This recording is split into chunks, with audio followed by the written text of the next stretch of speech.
Bismillahirrahmanirrahim. Assalamu alaikum, dear students. Welcome to the class C312, Theory of Automata and Formal Languages. After the Eid vacations, so it is our first class after Eid. So as per previous practice, we just go and have a look at the course progress. So we were studying finite state machines and their interconversion, and we completed this chapter from the textbook in the last class. And I have told you to practice interconversion of REs into FSAs and FSAs into REs, and writing 5 tuples, especially the delta, the transition function or table. And also we see few other aspects which I'm going to revise shortly.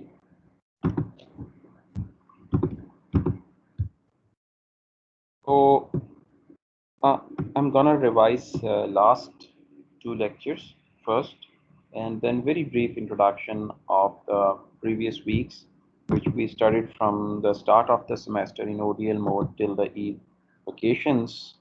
And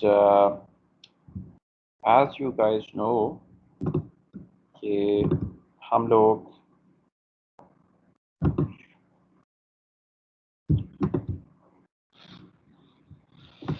okay, so there was some network disturbance जिसकी वजह से आवाज़ जो है वो थोड़ी सी cut हो रही है, but I think it is okay now.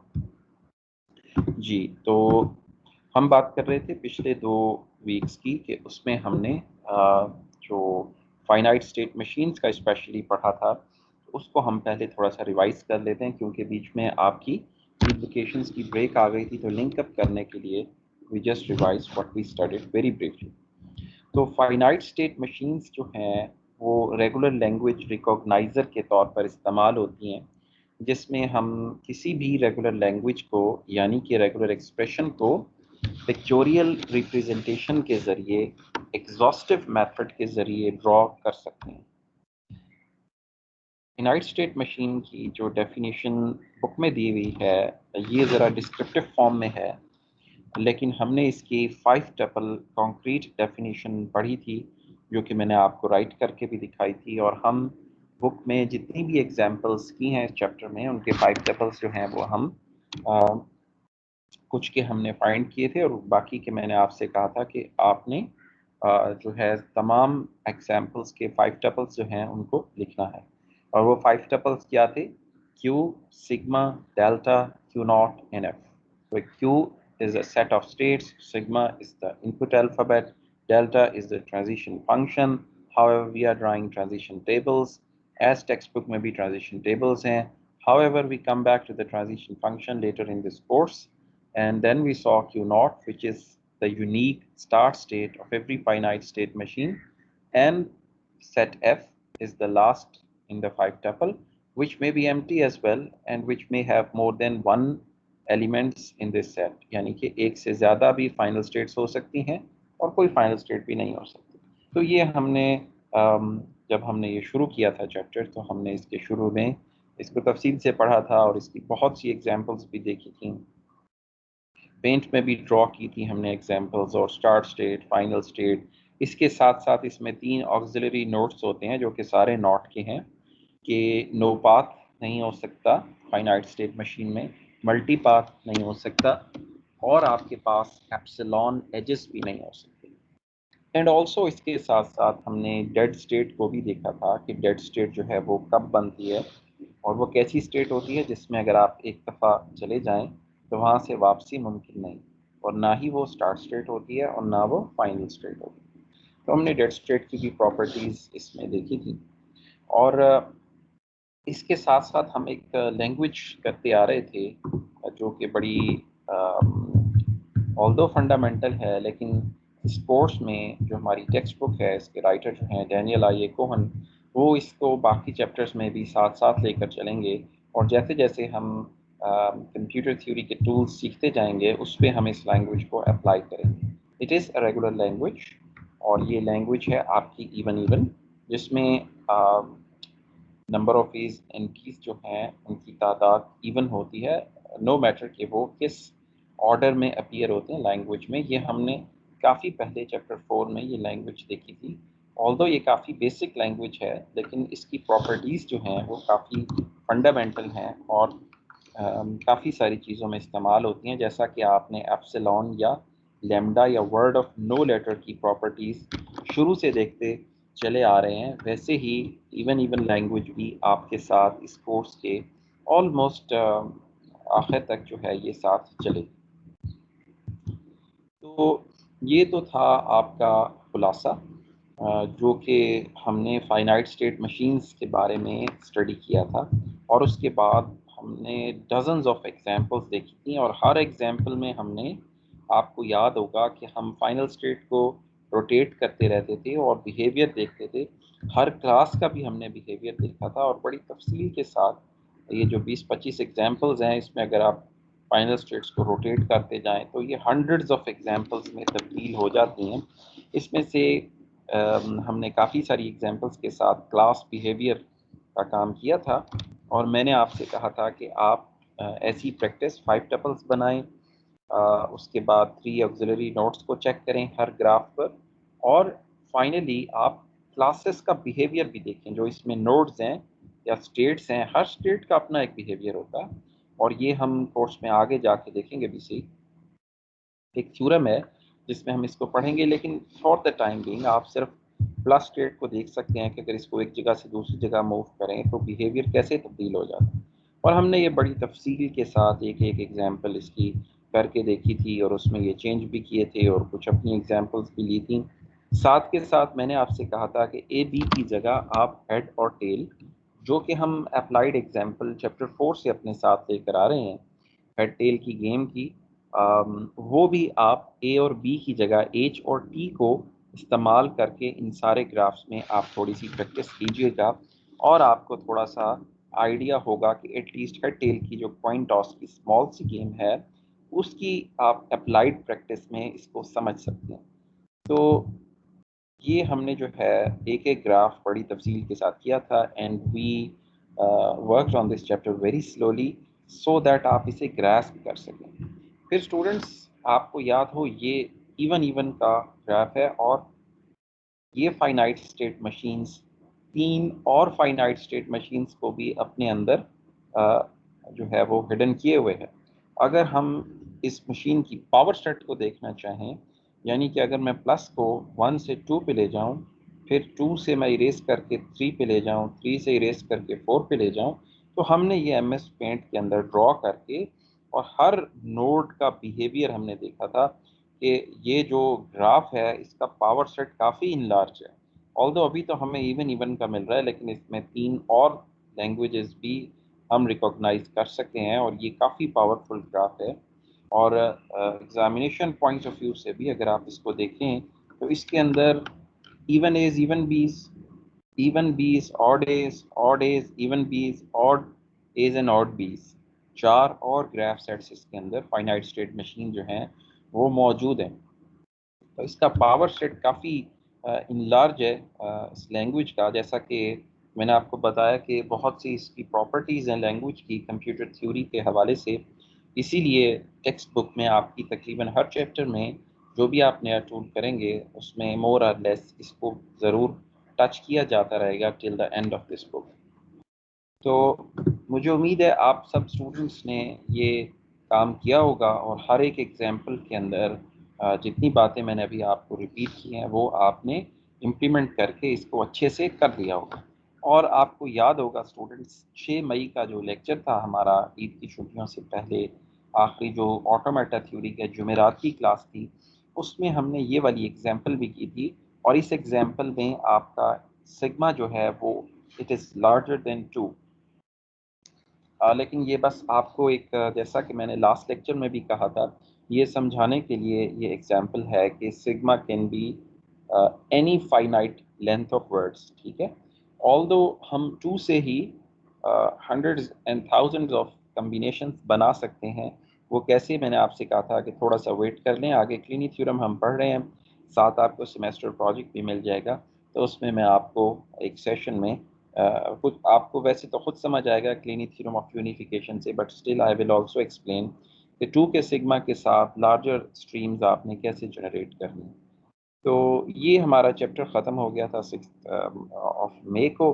तो अभी बीच में ईद की छुट्टियाँ आ गई काफ़ी, जो है वो तवील पूरा हफ्ता जो है वो गवर्नमेंट ने ऑफ किया था। तो मुझे उम्मीद है कि आपने 2-3 दिन ईद के साथ साथ बाकी जो आपका कोर्स रहता होगा कंप्यूटर थ्योरी का और बाकी सारे कोर्सेज का, जैसे ऑपरेटिंग सिस्टम है, जहाँ जहाँ आपका कुछ पोर्शन कवर करने का रह गया होगा उसको आपने इस तवील छुट्टियों के अंदर, आई एम होपफुल कि आपने उसे अच्छी तरह से कवर कर लिया होगा, और अब आपका पीछे से जो गैप है अगर किसी कोर्स में था तो वो ख़त्म हो गया होगा। छुट्टियों का एक बड़ा बेनिफिट स्टूडेंट्स के लिए ये होता है कि जिस भी कोर्स में आप थोड़ा पीछे रह रहे होते हैं तो उसको आप पढ़ के टेक्स्ट बुक के साथ, और ओडीएल में आपको सहूलत है कि अपना लेक्चर प्ले कर लें। आपके सारे लेक्चर जो हैं वो अपलोड होते हैं, यूट्यूब पे प्लेलिस्ट पे अवेलेबल होते हैं, तो आप कहीं से भी उसे प्ले करके तो सुन के अपना जो प्रीवियस आपका रह जाता है उसको डेफिनेटली मुझे उम्मीद है कि आप सब ने कवर कर लिया होगा इस कोर्स में भी और बाकी सारे कोर्सेज में भी। तो अब आपका बर्डन जो है काफ़ी बैलेंस हो गया होगा, जो भी मिसिंग कोर्स थे वो आपके जो हैं वो लेवल पे आ गए होंगे due to full week vacation of Eid. तो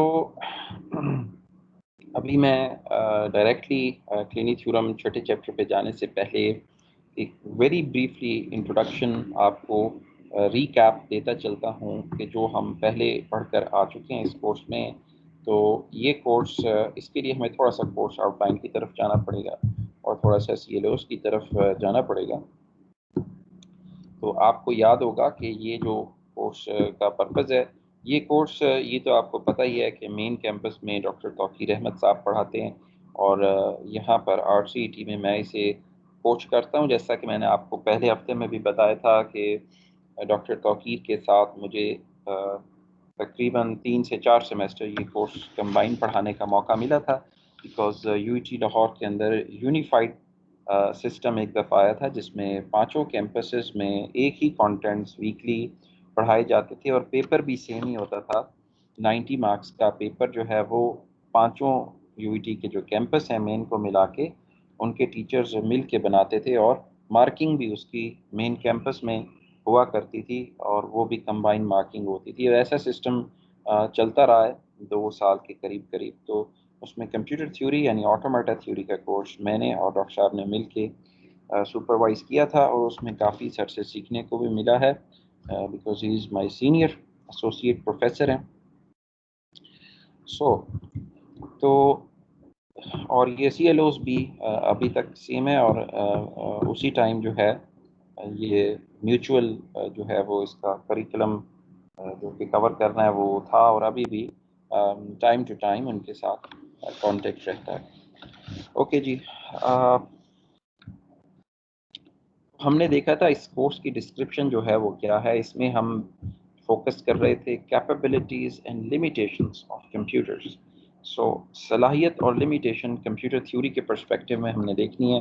कोर्स का थर्स्ट ऑटोमेटा थ्योरी के ऊपर है, और कंप्यूटेबिलिटी और कॉम्प्लेक्सिटी थ्योरी को ये कोर्स टच करता है, ऑल्दो इसका थर्स्ट जो है वो ऑटोमेटा थ्योरी पे है जैसा कि कोर्स का नाम है, और आपको टेक्स्ट बुक से भी आइडिया हो रहा होगा अब आफ्टर 5 to 6 वीक्स के ये कोर्स का थर्स्ट जो है वो कंप्यूटर थ्योरी के ऊपर है। सो CLO 1 को हमने स्टूडेंट्स शुरू किया था जिसमें हमने कोर्स का इंट्रोडक्शन देखा था। Course learning objective 1, define concepts in automata theory and theory of computation. So ये वो चैप्टर 1 है जिसमें सारी की सारा इंट्रोडक्शन था, और इसके साथ साथ मैंने आपको कुछ इंटरनेट के लिंक्स भी बताए थे और एक इमिटेशन गेम की वीडियो भी आपसे कही थी कि देख लीजिए। वो चैप्टर 1 को बड़ी डिटेल में डिस्क्राइब करती है, टेक्स्ट बुक के चैप्टर 1 को, जिसमें आपने बर्थ ऑफ इलेक्ट्रोमैकेनिकल कंप्यूटर्स भी देखा था, significance of world war 2 in in birth of computers भी देखा था। उसमें एलन ट्यूरिंग की कंट्रीब्यूशन भी आपने देखी थी, और उसकी जो टीम थी उसका भी आपने तफसील के साथ उस वीडियो में देख लिया था कि किस तरह से जो ट्यूरिंग का आइडिया था वो मटेरियलाइज हुआ जब उसको फंडिंग मिली ब्लैचले पार्क की लेबॉर्ट्रीज में वर्ल्ड वॉर 2 में। तो वो फिर आपके पास एक इलेक्ट्रोमैकेनिकल कंप्यूटर की शक्ल में नज़र आई जिसका नाम इनिशियली क्रिस्टोफर था। और फिर हमने एक 1950s 60s 70s 80s 90s 2000 2010s और 2020 तक हम लेकर आए थे कि कंप्यूटर थ्योरी की सिग्निफिकेंस क्या है, इंसान की ज़िंदगी को इसने किस तरह से इफ़ेक्ट किया है, इसकी एप्लीकेशंस क्या हैं और किस तरह से जो है वो ह्यूमन लाइफ जो है इससे तब्दील हुई है, बेहतर हुई है कुछ एस्पेक्ट्स में, और कुछ एस्पेक्ट्स में आपने देखा होगा कि उसके ऊपर कुछ इतना ज़्यादा अच्छा असर नहीं पड़ा। जैसा कि ऑटोमेशन से ख़ास तौर पे असेंबली लाइन ऑटोमेशन से जो रोबोट्स आ गए हैं मैन्युफैक्चरिंग सेक्टर में, उससे 70s में 80s में बहुत से लोगों की जो जॉब्स थी वो ख़त्म हो गई ह्यूमंस की, और उसकी जगह रोबोट्स ने जगह ले ली। तो कुछ पॉजिटिव और कुछ नेगेटिव। इसी तरह से आपको याद होगा हमने सोशल नेटवर्किंग प्लेटफॉर्म्स जो एआई बेस्ड प्लेटफॉर्म्स हैं आजकल आपके पास अवेलेबल, उससे हमने साइकोलॉजिकल इम्पैक्ट्स देखे थे उसके कि इसके कुछ नेगेटिव इम्पैक्ट्स भी हैं। माशरे में सोशल कोहिजन कम हो गई है, अफराद का राब्ता कंप्यूटर से ज़्यादा और इन पर्सन जो है वो कम हो रहा है। तो बहुत से एस्पेक्ट्स हमने अच्छे और बुरे देखे थे इसके अंदर। और ज़िंदगी इंसान की जो आसान हो गई है, आपको हर गैजेट के अंदर नाउअडेज कंप्यूटर्स नज़र आते हैं। और जैसा कि आप कंप्यूटर साइंस के स्टूडेंट्स हैं तो डेफिनेटली आप कंप्यूटिंग मैगज़ीन्स का मुताला भी करते होंगे और थोड़ी सी नज़र कंप्यूटर साइंसेस की न्यूज़ पे भी रखते होंगे। आजकल जो है वो सेमीकंडक्टर चिप्स की काफ़ी शॉर्टेज है इंटरनेशनल मार्केट के अंदर, और मुझे उम्मीद है कि आपको उसकी रीज़न्स भी पता होंगी। उसमें थोड़ा सा जियोपॉलिटिकल एस्पेक्ट भी है, अमेरिका और चाइना का जो टसल चल रहा है। हाउएवर कुछ टेक्निकल इश्यूज भी हैं, और आई एम होपफुल कि आपने इसको थोड़ा सा स्टडी किया होगा।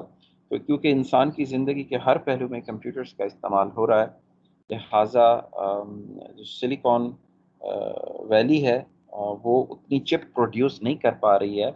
मतलब वहाँ पे तो सिर्फ इंटेल की लैब है, इंटेल और सैमसंग जो हैं वो लीड कर रहे हैं, और तीसरी जो फाउंड्री है वो TSMC है। आपने डेफिनेटली देखा होगा, इसको नहीं देखा तो इसको देख लीजिएगा, मैं आपसे लिंक भी शेयर कर दूंगा। Although it is not part of the course, लेकिन to be well cultured in computing as a computer science और कंप्यूटरिंग स्टूडेंट, आपको ये थोड़ी सी कि कंप्यूटिंग वर्ल्ड में क्या हो रहा है इसका नो हाउ होना ज़रूरी है। हमने फिर एवोल्यूशन जी स्टूडेंट्स डिस्कस की थी कि इसका 2020 तक क्या इम्पैक्ट है और फ्यूचर में ये किस तरफ जा रहा है। फिर हम वापस आ गए थे किताब की तरफ, चैप्टर 2 पे हमने, ये तो हमारा इंट्रोडक्शन था, कोर्स की सिग्निफिकेंस थी, उसकी एप्लीकेशंस थी, ठीक है। और फिर हमने थ्योरेटिकल नॉलेज को भी देखा था कि थ्योरेटिकल साइंसेस सिर्फ कंप्यूटर में नहीं है, बल्कि थ्योरेटिकल फिजिक्स भी होती है, और नॉलेज की दो ही ब्रांचेज होती हैं, अप्लाइड एंड थ्योरेटिकल। और हम क्यों थ्योरेटिकल को पढ़ते हैं, उसमें वही कोर्स की डिस्क्रिप्शन आ जाती है, कैपेबिलिटीज़ एंड लिमिटेशन, कि आपकी जो डिसिप्लिन है इसकी लिमिटेशंस क्या हैं और इसकी सलाहियत क्या है। और आपको याद हो तो हमने लिमिटेशन एक तो डिस्कस की थी स्टूडेंट शुरू में ही, कि सिक्स सेंस जो है वो जो इनोवेशन है वो कंप्यूटर्स में नहीं है। आप जो प्रोग्राम करते हैं उसकी लिमिटेशन वो होती है, और जब उसमें इनोवेशन आ जाएगी जस्ट लाइक ह्यूमन ब्रेन, ठीक है, यानी कि undeterminism, computer is a deterministic machine. ये आप फाइनाइट स्टेट मशीन पढ़ रहे हैं, ये डिटर्मिनिस्टिक मशीन है। इसमें अगर आपके पास इनपुट अल्फ़ाबेट ए और बी या एच और टी और लेमडा है तो इससे बाहर ये मशीन नहीं जा सकती है, ठीक है। लेकिन human brain is an undeterministic model of, that is an undeterministic state machine. Finite state machine तो आप पढ़ रहे हैं जो कि कंप्यूटर है, कंप्यूटर को रिजेंबल करती है। ऑल्दो हम जब ट्यूरिंग मशीन पढ़ेंगे तो कंप्यूटर की पूरी डेफिनेशन करेंगे चैप्टर 24 में, जैसा कि बुक के प्रीफेस में भी लिखा हुआ है। लेकिन इंसान का जो दिमाग है ये अनप्रडिक्टेबल है, ठीक है। ये जो है नॉन डिटर्मिनिस्टिक मशीन है, इसको आप डिटर्मिन नहीं कर सकते। Computer machine is deterministic. तो एक लिमिटेशन कंप्यूटर की हम पढ़ चुके हैं कि computer is not an undeterministic machine. और जब कभी ऐसा अगर हो गया मुस्तकबिल में, तो जो आपकी फिक्शन मूवीज़ हैं जैसे कि मैट्रिक्स है, आई रोबोट है, that will become a reality. Because फिर वो रीजनिंग कर सकते हैं अनडिटर्मिनिस्टिक वेज में और अपने सर्वाइवल का सोच सकते हैं। ऑल दो दिस इज़ नॉट पॉसिबल अब तक के नॉलेज के हिसाब से। कंप्यूटर थ्योरी में क्योंकि हम लिमिट कहीं नहीं लगाते, thinking out of the box इस कोर्स का एक पर्पस स्टूडेंट्स में सलाहियत पैदा करना है thinking out of the box. So may be it become possible in future. ठीक है, 2 + 2 can be 5 and can be 3 as well. ठीक है, 4 इज द अप्रॉक्सीमेट वैल्यू, ये भी हमने देखा था और इसको हम प्रूफ भी करेंगे आगे चल के, क्योंकि हम लॉजिकल एक्सप्रेशन से ज़्यादा कंसर्न हैं रेदर देन अरिथमेटिक एक्सप्रेशन के, जो चैप्टर 3 और 4 में हमने पढ़ा था। तो ये कोर्स में हम स्टूडेंट्स शुरू में पढ़कर आए। हमने कोर्स लर्निंग ऑब्जेक्टिव 1 को कवर किया, जिसमें हमने जो है वो आप देख सकते हैं कि इसमें था concepts in computer theory and theory of computation. तो हमने ये कॉन्सेप्ट्स देखे, इंट्रोडक्शन देखा, historical development of theoretical computing देखी। फिर चैप्टर 3 पे आ गए थे हम लैंग्वेजेस पढ़ने के बाद। चैप्टर 2 में लैंग्वेजेस की, फिर 3 में अरिथमेटिक एक्सप्रेशंस देखी, और फिर हम CLO 2 पे आ गए, लैंग्वेज रिकॉग्नाइजर्स की तरफ। Identify different formal language classes and their relationship. तो हमने पहली क्लास ऑफ लैंग्वेजेस देखी, रेगुलर लैंग्वेजेस, और फिर उसका इंटर रिलेशनशिप रेगुलर एक्सप्रेशंस के साथ देखा कि उसका आरी के साथ क्या रिलेशनशिप है। और हमने डिफरेंट रेगुलर लैंग्वेज टूल्स भी इस कोर्स में देखे, और जो आपकी स्टैंडर्डाइज्ड टर्म्स इस्तेमाल होती हैं वो भी देखी हैं। और थ्योरम 5 भी देखा था, all finite languages are regular. First theorem of the course था। थ्योरम इस किताब में आपकी टेक्स्ट बुक में वैसे ही दिए हुए हैं जैसे मैट्रिक के मैथमेटिक्स में आपके ज्योमेट्रिकल थ्योरम्स थे, कि मसला 1 से लेके और मसला n तक कॉन्टीन्यूअस थे। हर चैप्टर वाइज नहीं है नंबरिंग, इसकी बुक वाइज नंबरिंग है। तो वो थ्योरम 5 था। जो पहले 4 थ्योरम थे वो तो आपको पता है, सिर्फ आपको ये समझाने के लिए थे चैप्टर 3 में कि आखिर थ्योरम को सॉल्व कैसे करना है। ठीक है, तो हमने ये चैप्टर 4 को बड़ी तफसील से देखा था। इसमें बहुत सी लैंग्वेजेस देखी थी, रेगुलर एक्सप्रेशंस की प्रैक्टिस की थी, इसके अप्लाइड प्रॉब्लम्स भी मैंने आपको दिखाए थे सॉल्व करके, और आपको असाइनमेंट भी दी थी कि आप जो है नॉन क्रेडिट असाइनमेंट कि आप इसको सॉल्व कीजिए लैंग्वेजेस को, और वो कॉइन गेम के ऊपर ही थी। तो ये भी हमने देखा था चैप्टर 4 में। CLO 2 में, CLO 3 के अंदर फिर हमने जो है वो रिकॉग्नाइजर्स करने थे, design grammar recognisers for different formal languages. तो ऑब्वियसली हम फॉर्मल लैंग्वेजेस भी पढ़ेंगे इस कोर्स में। तो हमने पहली क्लास शुरू की थी फाइनाइट स्टेट मशीन की, जो कि रेगुलर लैंग्वेज रिकॉग्नाइजर है, और इसमें हमने इंटर कन्वर्जन्स भी देखी थी। तो ये तो स्टूडेंट आपके पास हो गया, जो कि हम अब तक कार्रवाई करके आए हैं इस कोर्स में। और हमने जो है कोर्स लर्निंग ऑब्जेक्टिव 1-2 को पढ़ा है, और अब 3 को पढ़ रहे थे FSMs के अंदर। और पहले 5 चैप्टर हमने इसमें कंप्लीट किए थे, और आपने एग्जांपल्स भी देखी, और आपको असाइनमेंट्स जो मिली वो नॉन क्रेडिटेड थी। अब इंशाल्लाह अभी जो है जुमेरात को, इसी जुमेरात को हम आपका सेमेस्टर प्रोजेक्ट भी क्लास में डिस्कस करेंगे, और वी विल सी कि वो किस तरह से आपने परफॉर्म करना है, आया ग्रुप्स में करना है या इंडिविजुअल करना है। तो अगर ग्रुप्स हुए भी तो 2 से ज़्यादा नहीं होंगे, और इंडिविजुअल भी करती हैं काफ़ी सेशंस, जैसे मैंने आपको बताया था 1-0 सेशन का इंडिविजुअल था, 1-1 सेशन CS का इंडिविजुअल था। फिर कुछ जो आपकी लास्ट टाइम मैंने आई थिंक के ऑटोमेटा थ्योरी पढ़ाई थी CS17 को, यस 17 में 2-2 स्टूडेंट्स का ग्रुप था। ये हसनैन और वाली क्लास जो है आपकी, अहमद अली शराजी हाफिज, और ये इन बच्चों का जो सेशन है, इसमें 2-2 के ग्रुप्स थे, और अच्छे प्रोजेक्ट किए थे इन बच्चों ने काफ़ी मेहनत के साथ। तो and I have told you के कुछ सेशंस की पब्लिकेशंस भी हैं इसमें 10 की HEC रिकॉग्नाइज्ड जर्नल के अंदर, और चौथे सेमेस्टर में तब ये कोर्स ऑफर होता था, एंड 104th सेमेस्टर में थी, और उनकी क्लास में 5-5 स्टूडेंट्स के 2 ग्रुप बने थे, 10 का ही उनकी सेशन था।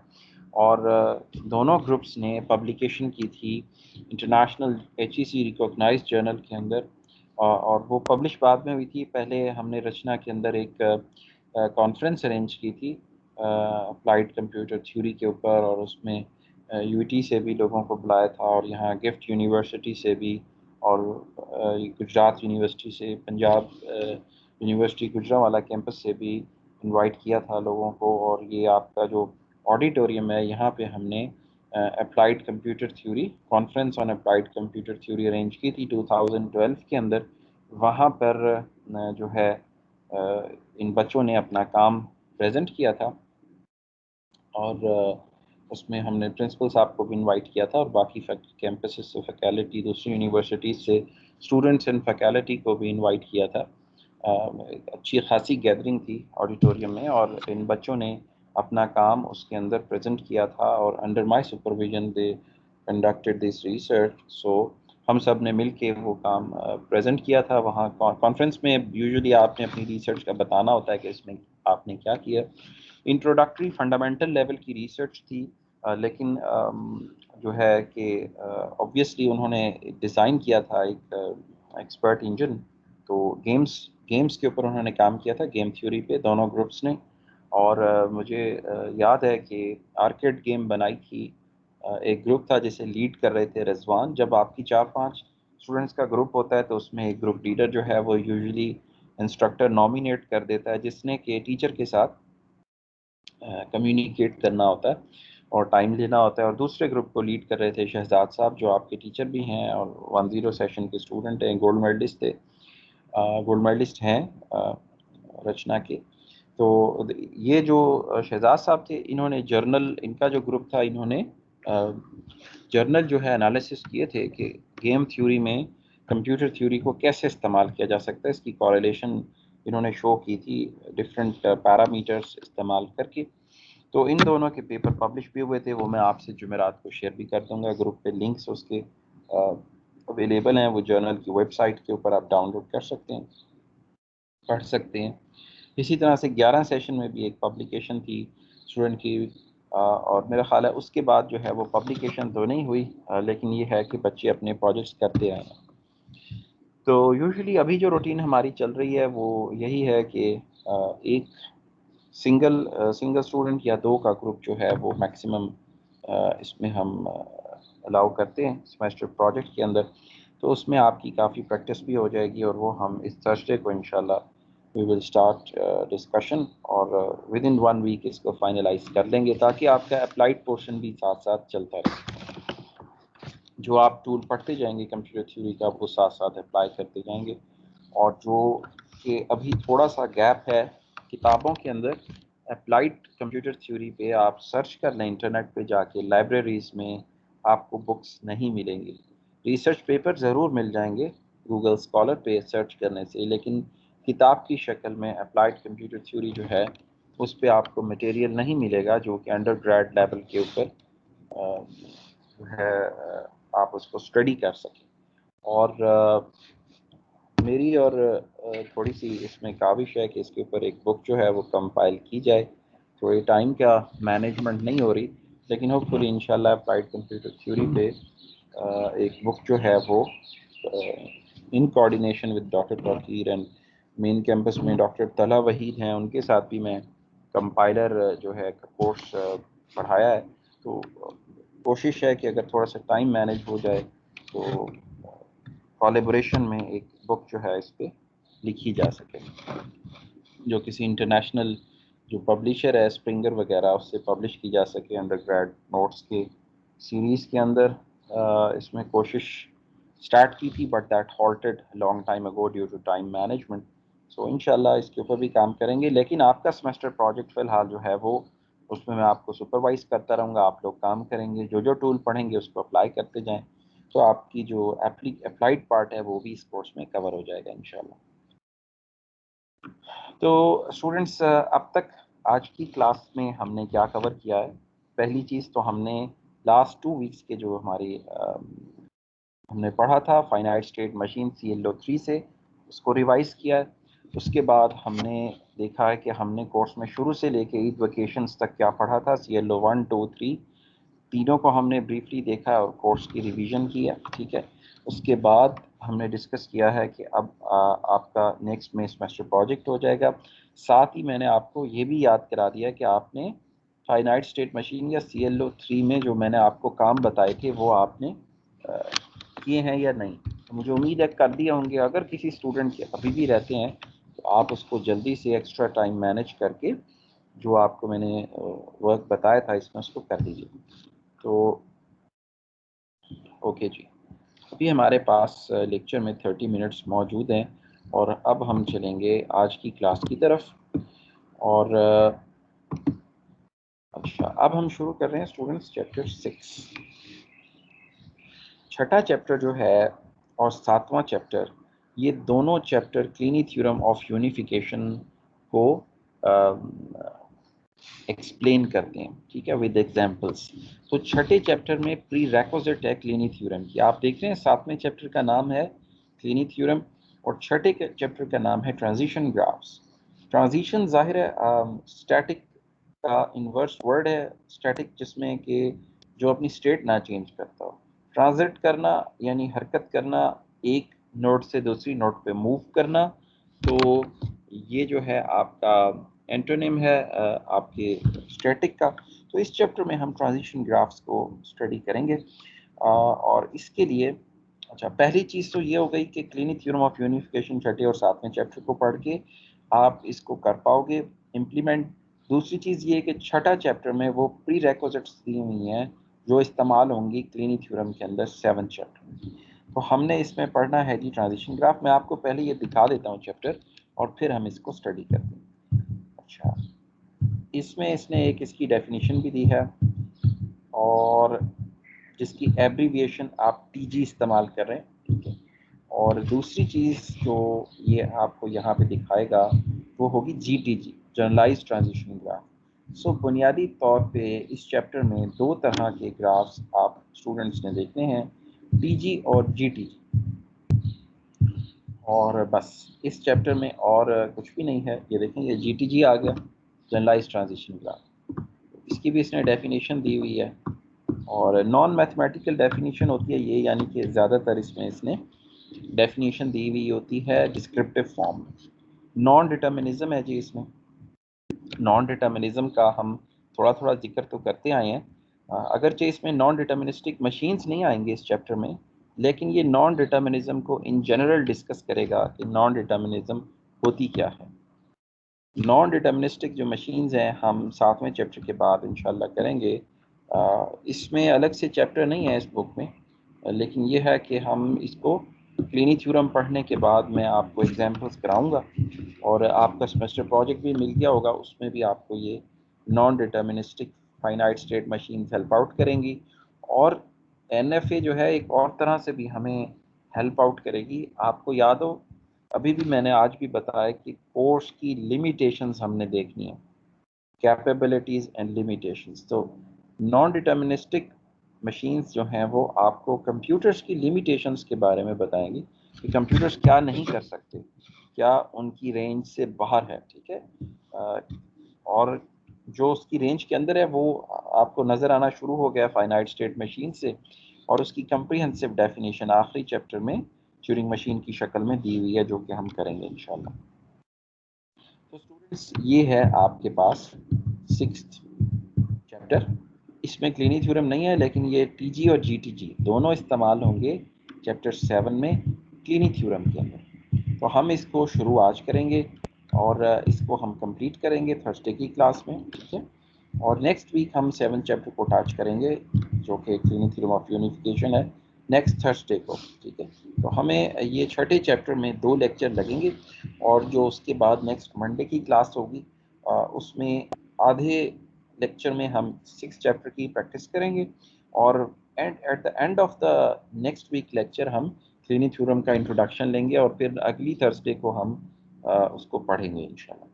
तो थोड़ा सा हमें जाना पड़ेगा आप ज़रा पैड की तरफ, और वहाँ हम ये देख के आते हैं कि ये अभी तक हमने पढ़ा क्या है। मैं इसको अनशेयर करता हूँ और देखता हूँ अगर मुझे पुराना वो पिछला नोटपैड मिल जाता है जिसमें 5 टपल डेफिनेशन दी हुई है, तो वहीं से ही हम इसको एक्सपेंड कर लेंगे। ओके जी, यस। सो 5 टपल डेफिनेशन वाला मैंने ओपन कर दिया, तो मैं आपसे शेयर करता हूँ। ये देखिए स्टूडेंट्स, अभी तक हमने क्या पढ़ा है, हमने पढ़ा था DFSA, ठीक है। ग्राफ थ्योरी में हमने फाइनाइट स्टेट मशीन पढ़ी है ना, अभी 5 टपल हो गए, 3 इसमें एक्सिलरी नोट्स हो गए और वो सारे नॉट के नोट्स थे, ठीक है। अच्छा, अब हम थोड़ा सा इस डिस्कशन को आगे लेके चलते हैं और मैं इसको कॉपी पेस्ट कर लेता हूँ नए नोट पैड में, ताकि हम फिर इसमें चेंजेस देखें अगले ग्राफ के अंदर। So let me copy from here, I take it to the other note pad और मैं अब आपसे नए वाला नोट पैड शेयर करता हूँ।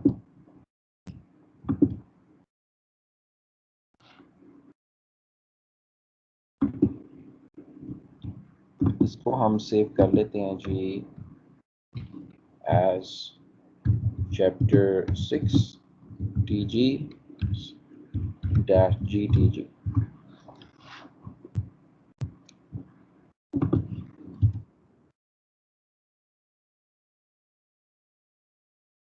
पहले क्या आप TG और GTG पढ़ें, let me give you an definition of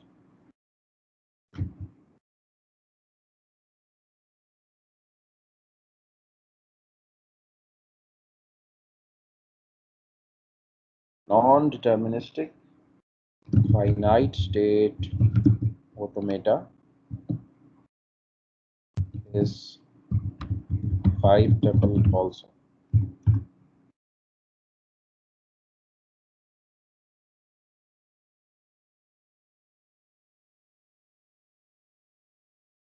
अच्छा जी, ये non deterministic finite state automata को हम कहते हैं NFA भी कहते हैं, ठीक है जी। NFA है, इसमें भी Q set of states, sigma input alphabet, और ये जो Q आई है ना, ये याद रखिएगा ये फाइनाइट सेट ऑफ स्टेट्स होंगी, चाहे वो आपके पास नोड्स इनफाइनाइट नहीं हो सकते, नोड्स फाइनाइट होंगे। इनपुट अल्फ़ाबेट हरूफ तहज्जी यानी कि डेल्टा, ट्रांजिशन फंक्शन और ट्रांजिशन टेबल, क्यू नॉट और एफ। तो फ़र्क इसमें कहाँ पे हुआ? फ़र्क इसमें हुआ ऑक्सिलरी नोड्स के अंदर। नो पाथ में एग्जिस्ट, दूसरा मल्टी पाथ में एग्जिस्ट, तीसरा एप्सिलॉन एजेस में एग्जिस्ट। ये देखें स्टूडेंट्स, कितनी आसान इसकी डेफिनेशन है और ग्राफ भी काफ़ी आसान है। ये जैसा कि मैंने आपसे कहा कि बुक में इसकी थ्योरी तो दी हुई है, लेकिन NFA मशीन्स नहीं दी हुई, वो हमें ख़ुद बनाना पड़ेंगी।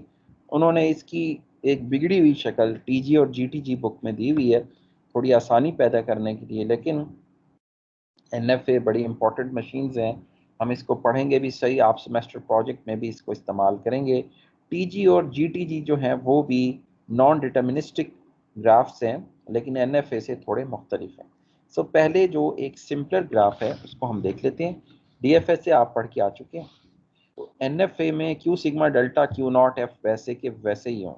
ऑक्स नोट नॉट से यस हो गए, पहले क्या थे, सारे नॉट थे। No path will not exist, multi path will not exist, epsilon edges will not exist. अब क्या हो गए हैं, यस में बदल गए।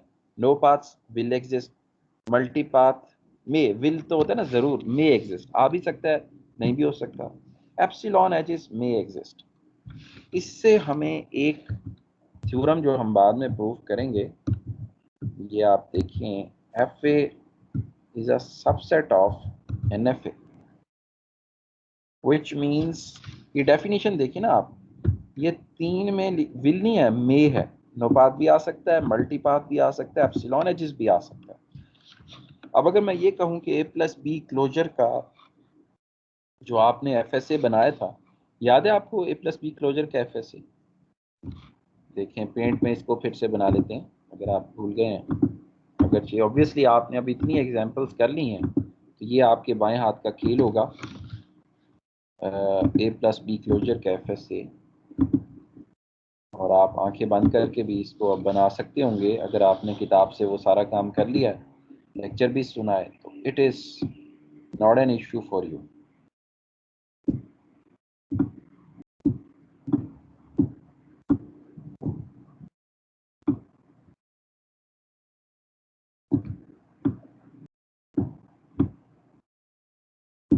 ये थोड़ा लिखने में मुश्किल होती है पेंट में, बट आपको होपफुली समझ तो आ ही रहा होगा। तो ये क्या है, A+B क्लोजर का FSA। अब देखिए इसके अगर हम 5 टपल निकालना चाहें, 1 लिख देता हूँ, तो नोटपैड में ही लिखते हैं इसके 5 टपल्स, उसमें लिखना ज़रा आसान होता है।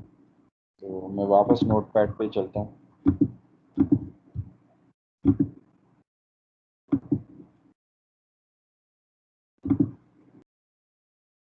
तो स्टूडेंट्स अब हम उसके A+B क्लोजर वाले FSA के, तो Q को देखते हैं। एक ही स्टेट थी उसमें, Q सिग्मा आई। इसमें आपको पता है कि सिग्मा आई था जी हमारे पास A and B delta. Transition table बना लेते हैं। 1 एक ही है आपके पास वो नोड है, तो वही एक ही लिखेंगे, यही प्लस माइनस है, ठीक है। तो इसको रीड करें, इधर ही रहते हैं, ठीक है जी।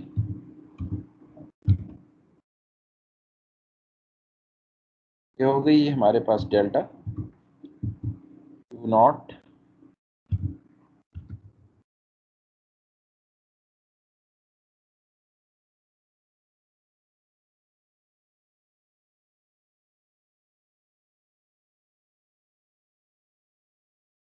5 टपल पूरे हो गए। क्या इसमें मल्टीपाथ है? नहीं। क्या इसमें नो पाथ है? मल्टीपाथ होता तो यहाँ इधर कुछ और भी लिखा होता 1 के साथ, 1 2 होता, 1 3 होता। नो पाथ नहीं, नो पाथ होता तो यहाँ पे AB की जगह कोई चीज़ एम्प्टी होता, खाना बॉक्स लगा होता उसकी जगह, ठीक है। तो 5 टपल पूरे हैं इसके, यानी कि ये फाइनाइट स्टेट मशीन है, FSA है। अब NFA की डेफिनेशन पे आ जाइए। 5 टपल यहाँ भी पूरे हैं, और ये 3 ऑक्स नोट में थे, ऊपर तो नॉट में थे ना। No path will not exist A+B closure के ग्राफ में, इसमें जो हमने बनाया नहीं है।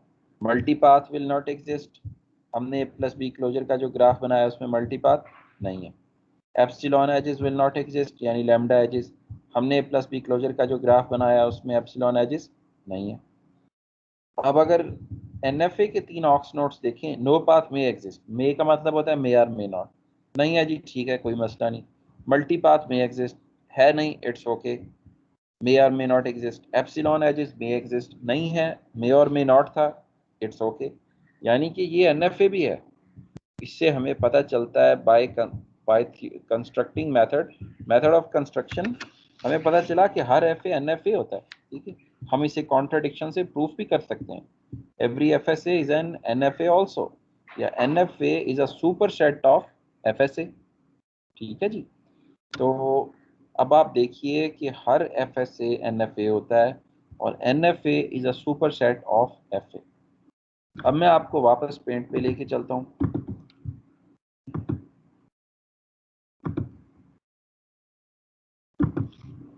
We go to paint. यहाँ तक तो ये FSA था। अभी देखें, मैं जान के ना इसमें मल्टी पाथ बनाता हूँ।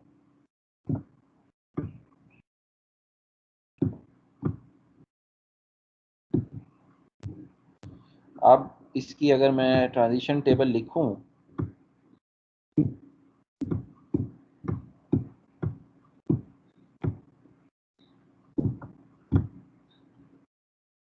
वही 5 टपल रहने देते हैं। अब A आ रहा है तो आप 1 पे भी जा रहे हैं, कॉमा 2 पे भी जा रहे हैं, which means it's a multipath, और it is allowed in NFA। FSA में तो अलाउ नहीं था। अब now this machine ceases to be an FSA, now it has become an NFA, non deterministic finite state machine, whereas B पे मल्टीपाथ नहीं है लेकिन A पर है। 2 पे अब ना A का एज है, यानी कि नो पाथ है, ना B का एज है, but it's allowed in NFA। NFA में दूसरा नोट क्या था? नो पाथ में एग्जिस्ट, मल्टीपाथ में एग्जिस्ट, एप्सिलॉन एजेस में एग्जिस्ट। एप्सिलॉन एच भी बना लेते हैं। एप्सिलॉन लिखें, डेल्टा लिखें, एक ही बात है। कुछ बुक्स में वर्ड ऑफ नो लेटर है ना, इसकी कॉस्ट, ट्रैवल कॉस्ट 0 होती है। कुछ भी रीड किए बगैर, सिग्मा आई ये भी था, लेकिन कुछ भी रीड किए बगैर आप यहाँ पे जा सकते हैं। सो अब आपके पास डेल्टा टेबल में एनएफए की जब डेल्टा टेबल बनेगी स्टूडेंट्स, लैम्डा भी होगा। तो लैम्डा, क्योंकि लैम्डा एजेस अलाउड हैं इस स्टेट पे। अब आपके पास अगर आप लैम्डा रीड करते हैं तो आप जा रहे हैं 3 पे, और 2 पे अगर आप 2 पे लैम्डा एज नहीं था तो हमने 5 डाल देना है उसमें, ठीक है 5। 3 पे भी लैम्डा एज नहीं है तो 3 पे भी आ जाएगा 5, जबकि ए और बी का एज भी नहीं है तो उसके लिए एम्प्टी बॉक्स आ जाएंगे। 5 हम क्यों डालते हैं, सिग्मा आई का पार्ट नहीं है लैम्डा। सिग्मा आई तो हमारे पास ऊपर ए और बी है ना, लैम्डा तो नहीं है उसमें। तो इसलिए अगर लैम्डा का एज आ जाए तो वो लिख देना है, जैसे यहाँ 3 लिखा है, और अगर नहीं आए तो आपने 5 डाल देना। तो अब ये एफ एस ए नहीं है, ये एन एफ ए है, और इसमें आपके पास जो है वो मल्टी पाथ भी है, नो पाथ भी है, एप्सिलॉन एजेस भी हैं। अभी मैं इस डिस्कशन पे नहीं जाना चाहता कि एन एफ ए से लैंग्वेज क्या बनती है, क्योंकि हम बेसिकली पढ़ना चाह रहे हैं क्लिनी थ्योरम ऑफ यूनिफिकेशन, और टेक्स्ट बुक में आपकी टीजी और जीटीजी तो दिए हुए हैं, लेकिन आपके पास एनएफए नहीं दी हुई। एनएफए के नाम पे गौर कीजिए, नॉन डिटर्मिनिस्टिक, यानी उसमें कोई ऐसा बिहेवियर है जो अभी तक डिटर्मिन नहीं हो सका, अभी तक उसका पता नहीं चलाया जा सका, कोई नॉन डिटर्मिनिस्टिक एलिमेंट है। तो हमने जब इसकी लैंग्वेज चेक करनी होती है तो जितनी चीज़ें नोन होती हैं उससे आप गैस कर लेते हैं। याद रखिए, आप 100% श्योरिटी से उसकी लैंग्वेज नहीं बता सकते। अगर 100% श्योरिटी से बताएंगे वो तो डिटर्मिनिस्टिक मशीन हो जाएगी, उसमें सारे मल्टीपाथ, नो पाथ और एप्सिलॉन एजेस रिजॉल्व हो जाएंगे और आपको वो पूरी लैंग्वेज मिल जाएगी। जैसे ब्लैक होल्स हैं कायनात में, थ्योरेटिकल फिजिक्स में, उसकी पूरी एक्सप्लेनेशन नहीं है कि वो क्या है, कैसे इमर्ज हुए थे। वो एक non deterministic finite state machine से उसका बिहेवियर बनाया जा सकता है। जितना नोन है वो ड्रॉ कर देते हैं, बाकी अननोन को मुख्तलिफ टेक्निक से रिजॉल्व करते हैं। लैम्डा और एप्सिलॉन क्या है, वर्ड ऑफ नो लेटर, ऐसी चीज़ें जो अभी नोन नहीं है, जब ये नोन हो जाती हैं तो ये चेंज हो जाता है, ठीक है। डीएनए स्ट्रक्चर पूरा नोन नहीं है, नॉन डिटर्मिनिस्टिक मशीन है। ह्यूमन ब्रेन, इंसान का जो दिमाग है उसके पैटर्न्स, इंसान सोच कैसे सकता है, नॉन डिटर्मिनिस्टिक है।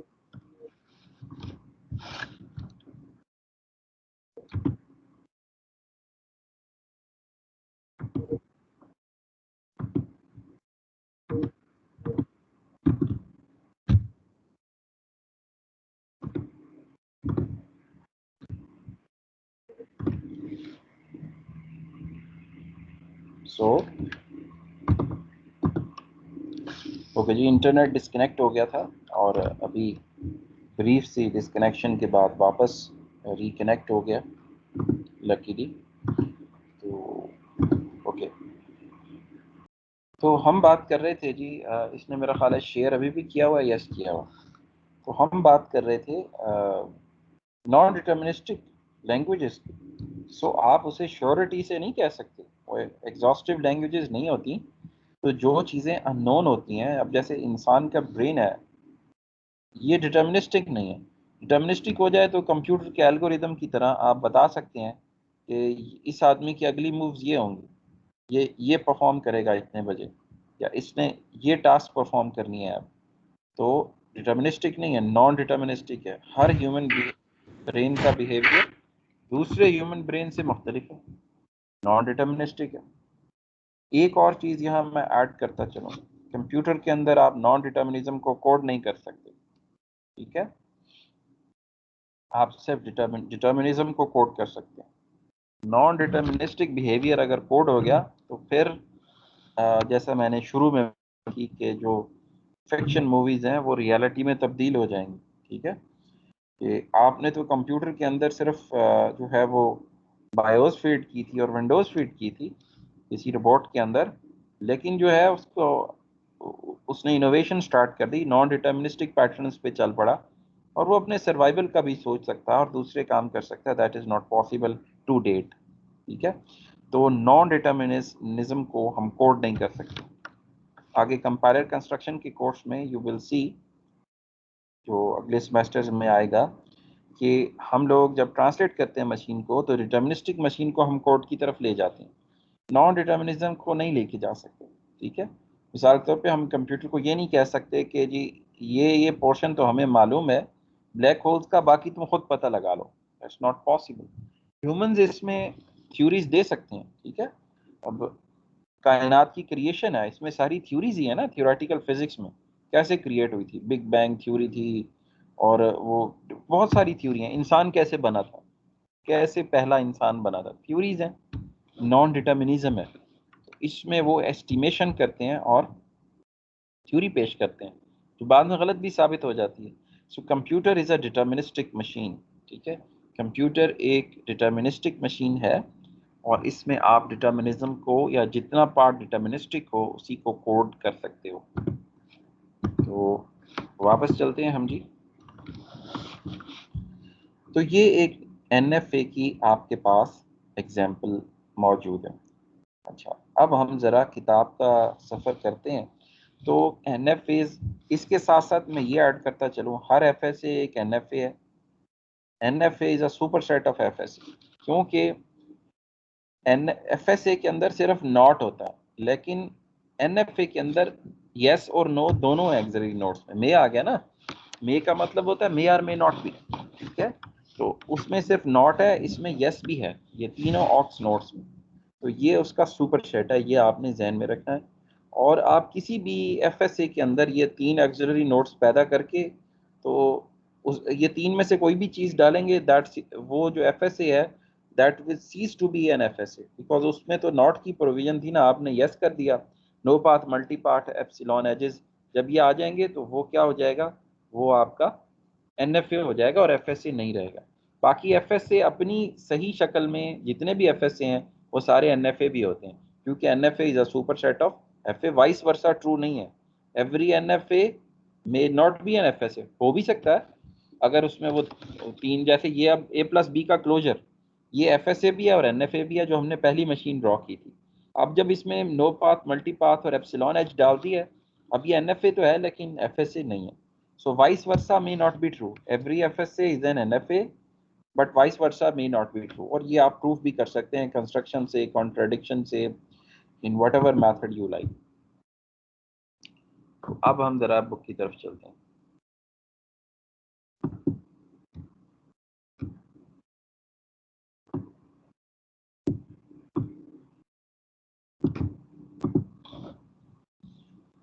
Now transition graph and generalise transition graph, ये दोनों नॉन डिटर्मिनिस्टिक ग्राफ की टाइप्स हैं। ठीक है जी, पहली चीज़ तो मैं यहाँ पे आपको नोट देता चलूँ। अब ज़रा हम इसकी डेफिनेशन पे चलते हैं और यहीं से फिर हम शुरू करेंगे। जो हमारे पास थर्सडे को हम रिज्यूम करेंगे, क्लास यहीं से रिज्यूम करेंगे। A transition graph, abbreviated as TG, is a collection of three things: a finite set of states, ठीक है, QI, यानी कि at least one of which is designated as the start state. At least, और कीजिए, unique नहीं है लफ्ज। TG is a graph which may have more than one start states. पहला फर्क आ गया NFA और TG में। NFA में सिर्फ एक स्टार्ट स्टेट थी, FSA में भी सिर्फ एक स्टार्ट स्टेट। इसमें कम से कम एक होना ज़रूरी है और n तक जा सकती हैं। ठीक है, at least one of which is designated as the start state and some का मतलब होता है सम या nothing at all, some may be none of which are designated as the final states. ठीक है जी, इसमें क्यू आई हो गया और क्यू आई में कम से कम एक स्टार्ट स्टेट होगी और सम फाइनल स्टेट्स होंगी, सम में भी नॉन। दूसरी कंडीशन इसमें क्या है जी, an alphabet sigma I of possible input letters from which input strings are form. ठीक है, सिग्मा आई होगा, जाहिर है उसके बगैर तो आप कुछ कर नहीं सकते, सिग्मा आई होगा। तीसरी क्या इसमें डेफिनेशन में कंडीशन है, a finite set of transitions, delta I transition table होगी, एज लेवल that show how to go from some states to some others based on reading specified substrings of input letters, possibly even the null string. अब देखें इसने ये कहा कि lambda edges या epsilon edges की भी आपको इजाज़त होगी, ठीक है, और डेल्टा आई, यानी डेल्टा आई में लेमडा भी होगा। तो ये इसकी डेफिनेशन हो गई। यहाँ से आप अब खुद कंट्रास्ट कर सकते हैं इसको with the definition of the non deterministic finite state automaton या एनएफए। इसमें और एनएफए में ज़रा फ़र्क देखिए, ये एनएफए का सुपर सेट है। क्यों? इसमें Q sigma delta Q not F तो सारा कुछ है, एप्सिलॉन एजिस भी इजाज़त है, ठीक है, ये नो पाथ और मल्टी पाथ भी हो गया, प्लस इसमें क्या चीज़ है, इसमें आपके पास मल्टीपल स्टार्ट स्टेट्स भी हैं। नो पाथ देखें कहाँ से पता चल रहा है, a finite of set of transition that show how to go from some states to some other. Some states का मतलब होता है कुछ के लिए होगा भी सही और हो सकता है ना भी हो, यानी नो पाथ भी आ गया इसमें। सो क्यू सिग्मा, इसकी हम अब खुद 5 टपल डेफिनेशन लिखेंगे जुमेरात को, अभी टाइम शॉर्ट है। Q sigma delta Q not F, 5 चीजें, 3 नोड भी मे वाले आ गए, नो पाथ मे एग्जिस्ट, मल्टी पाथ मे एग्जिस्ट, लैम्डा एजेस मे एग्जिस्ट। एक और चीज जो एनएफए में नहीं थी, मल्टी स्टार्ट स्टेट्स। सो अब मैं आपको वापस नोट पैड पे लेके जाता हूँ।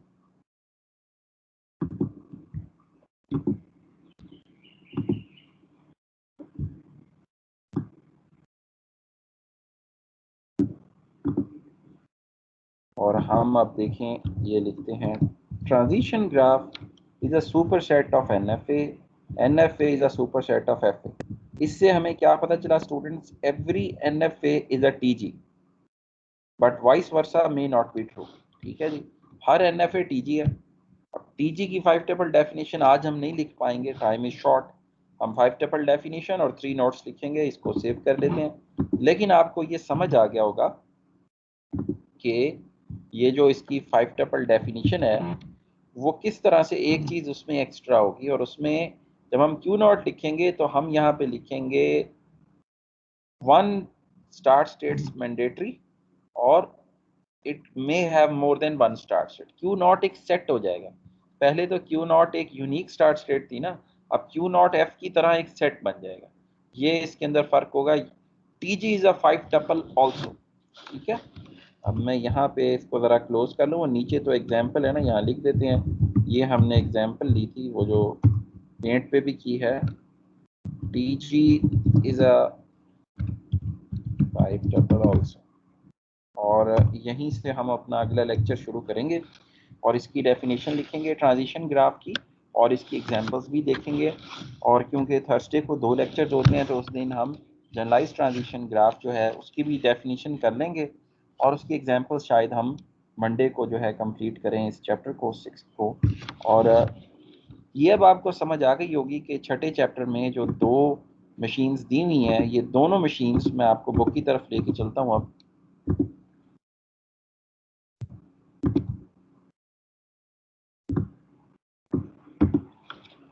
6 चैप्टर में जो दोनों मशीन्स आपको दी हुई हैं, ये नॉन डिटर्मिनिस्टिक मशीन की टाइप्स हैं।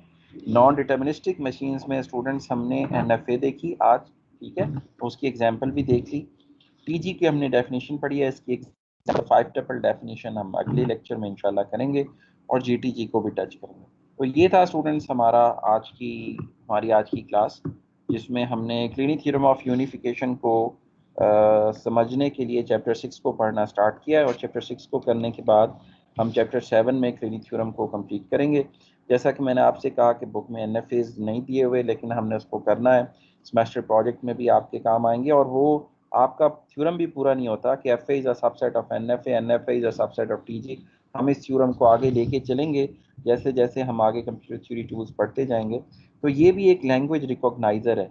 NFA is a language recognizer, TG is a language recognizer as well as GTG is a language recognizer। ये सारे language recognizers हैं जो कि अगर आप कोर्स में देखें तो हम ये CLO3 के अंदर चैप्टर 6, 7, 8 को कवर करेंगे। और क्लिनिक थ्योरम ऑफ यूनिफिकेशन है, इसमें ट्रांसड्यूसर्स हैं और मशीन्स विद आउटपुट हैं, design grammars and recogniser for different formal languages. तो हम मुख्तलिफ तरह के रिकॉग्नाइजर्स जो हैं इसमें पढ़ेंगे फॉर्मल लैंग्वेजेस के। तो ये हमारा CLO3 जो है वो आज से स्टार्ट हो गया है, जो कि नेक्स्ट 3 वीक्स में 3 चैप्टर्स की शक्ल में कंटिन्यू रहेगा, और हमारी कोशिश होगी कि हर हफ्ते हम एक चैप्टर को कंप्लीट करते चले जाएं टेक्स्ट बुक से। तो इंशाल्लाह आपसे स्टूडेंट्स मुलाकात होगी थर्सडे की क्लास में। आपने अब क्या करना है, ये जो मैंने आपको NFA बनाकर दिखाया है, आपने चैप्टर 5 की जितनी एग्जाम्पल्स हैं, हर एग्जाम्पल में जो आपने पहले अपनी नोटबुक पे सॉल्व की हुई होंगी, उन एग्जाम्पल्स को आपने दोबारा से सॉल्व करना है। उसमें क्या ऐड करना है, नो पास डालिए हर ग्राफ में, मल्टी पास डालिए और एप्सिलॉन एच डालिए, और उसकी डेल्टा टेबल दोबारा लिखिए। ये मैंने आपको पहले भी कहा था, जब तक आप हाथ से सॉल्व नहीं करेंगे आपकी प्रैक्टिस नहीं बनेगी, आपका माइंड ट्रेन नहीं होगा, और आप पेपर्स में आपको चाहे आता भी हो लिमिटेड टाइम में सॉल्व नहीं कर सकेंगे। IQ को इन्हांस करने के लिए दिमाग को ट्रेन करना पड़ता है, जिससे वो पैटर्न्स को तेज़ी के साथ रिकॉग्नाइज कर सकता है। सो लॉजिक ट्रेनिंग है माइंड की। आपने ये सारी एग्जांपल्स नोटबुक पे सॉल्व करनी है। जितने आपने FSAs प्लस स्टेट को चेंज करके और किताब के बिहेवियर को और हेड और टेल में चेंज करके बनाए हुए थे, उनको आपने नो पाथ, मल्टी पाथ और एप्सिलॉन एजेस से दोबारा बनाना है। उसमें पूरे 5 टपल ना लिखिए, उसमें सिर्फ आप डेल्टा टेबल जो है, ट्रांजिशन टेबल, उससे दोबारा रिकंस्ट्रक्ट कर लें। उसमें मल्टी पाथ, नो पाथ और एप्सिलॉन एजेस तीनों चीज़ों को डाल के आपने चैप्टर 5 की सारी एग्जाम्पल्स, कैट वाली फाइनल वाली छोड़ के ऊपर की जितनी आपने अपनी नोटबुक पे पहले सॉल्व की होंगी फाइनाइट स्टेट मशीन्स के लिए, उनको non deterministic finite state machines के लिए आपने सॉल्व करना है। ठीक है, ये आपकी टास्क है, जो it will take I think 2 hours लगेंगे। आप 1 आवर के 2 सेशंस में इसको कर लीजिए थर्सडे तक। ठीक है, और आपने इसके अलावा NFA की 5 टपल डेफिनेशन देख के उसे समझ लेना है। जब आप ये एग्जाम्पल्स को सॉल्व करेंगे आपको NFA की डेफिनेशन खुद ही पता चल जाएगी। 3 ऑक्स नोट्स में ही फ़र्क है, वो आपको आइडिया हो जाएगा। फाइनली किताब से आपने ट्रांजिशन ग्राफ की डेफिनेशन जो है वो देख लेनी है। यहीं से हम इंशाल्लाह थर्सडे का लेक्चर स्टार्ट करेंगे, और आपके जो आज की लेक्चर रिकॉर्डिंग से रिलेटेड जो आपके क्वेश्चंस और सवालात होंगे, वो भी इंशाल्लाह हम थर्सडे की क्लास में उसको आंसर कर लेंगे। तो इसके अलावा एक स्टूडेंट्स थ्योरम भी है जो कि अभी बना, FSA is a subset of NFA। यहाँ तक आप ज़रा प्रूफ करने की कोशिश कीजिएगा, proof by construction and proof by contradiction. बहुत आसान है, आपने इसको एक्सप्लेन ही करना है बुनियादी तौर पे, लेकिन आप अपनी नोटबुक पे ये वाला प्रूफ भी कर लीजिएगा। ठीक है, तो जब हम ये छठा चैप्टर और 7वां चैप्टर कंप्लीट करेंगे तो मैं आपको ये प्रूफ करा भी दूंगा इन टूल्स का, जो हम इक्वेशन बनाते चले जा रहे हैं सबसेट वाली, कि F is a subset of NFA is a subset of TG। इसका प्रूफ बाय कंस्ट्रक्शन भी हो सकता है और प्रूफ बाय कंट्रडिक्शन भी हो सकता है। लेकिन आप एक दफ़ा कर लेंगे तो आपको, अगर ये क्विज में, टेस्ट में, एग्ज़ाम्स में ऐसे कोई क्वेश्चन आता है तो आपके लिमिटेड टाइम में इसका सोल्यूशन करना जो है बहुत आसान हो जाएगा। ठीक है, तो wish you all the best and happy belated Eid Mubarak is well. उम्मीद है आपकी ईद अच्छी गुजरी होगी, और तो इंशाल्लाह आपसे जुमेरात को मुलाकात होती है। तो टेक केयर एंड अल्लाह हाफिज़।